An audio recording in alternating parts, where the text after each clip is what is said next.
grounding. So what is grounding and why is it so important? So to ground actually means to anchor our energy into the earth, into Gaia. And when we do that, it actually creates a stability within us.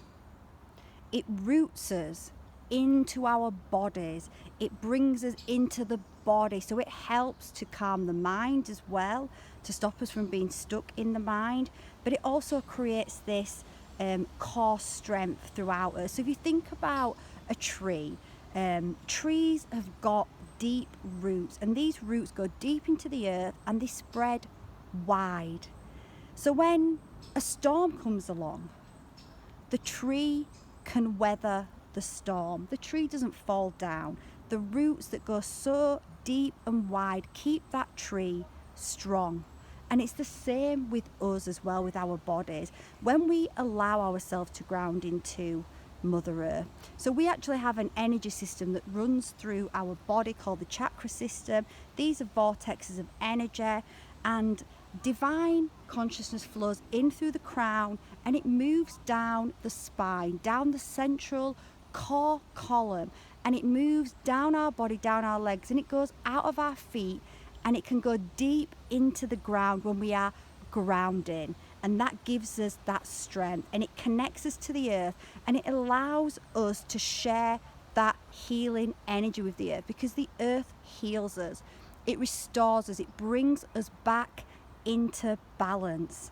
And how often do we allow ourselves to walk barefoot on the ground? Often it's just once or twice a year when we're on holiday and we're on the beach. There's a reason why we feel so good when we spend time on holiday. It's not just because you're off work, it's because you're in nature. And nature is our natural balance. It brings us back into harmony. So what we've actually created in our society is so many blocks and barriers to nature, blocks and barriers to what actually gives us health and well-being, what brings us out of the chatter of the mind and allows us to embody this core strength and connect to the earth. And we've done this through many means, through technology, through lots of artificial, even our gardens are artificial now. Well, personally mine isn't, but lots of gardens we've got, artificial grass. People have houses full of artificial fake plants, and I understand why that's happened, because we've been brainwashed into convenience, into it's just easier than looking after a plant or looking after grass, but at what cost?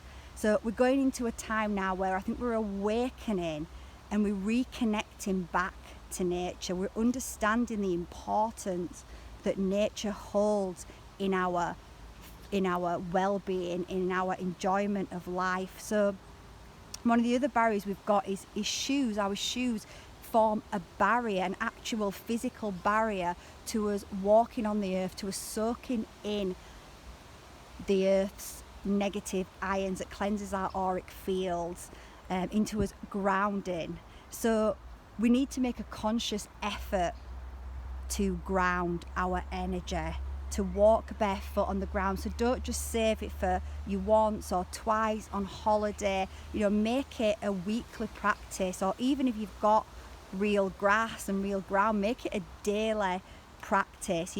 Get your kids to take their shoes off and get their feet in the mud and walking around in the ground, because it's going to bring so much health, so much grounding, so much stability, so that when those storms come, just like the tree, you can stay upright, you can stay in your stability, you cannot get knocked to your knees, because all of life brings challenges. We're in a soul's expansion here. Our souls have come here to grow and expand, and they expand often through difficult or challenging situations. But when we ground and make a conscious effort to ground, and there are other ways to ground, but this is a really powerful way to ground, then it creates that core stability, and it creates that restoration, healing, rejuvenation. It creates harmony within the body, and it helps to quieten the mind as well.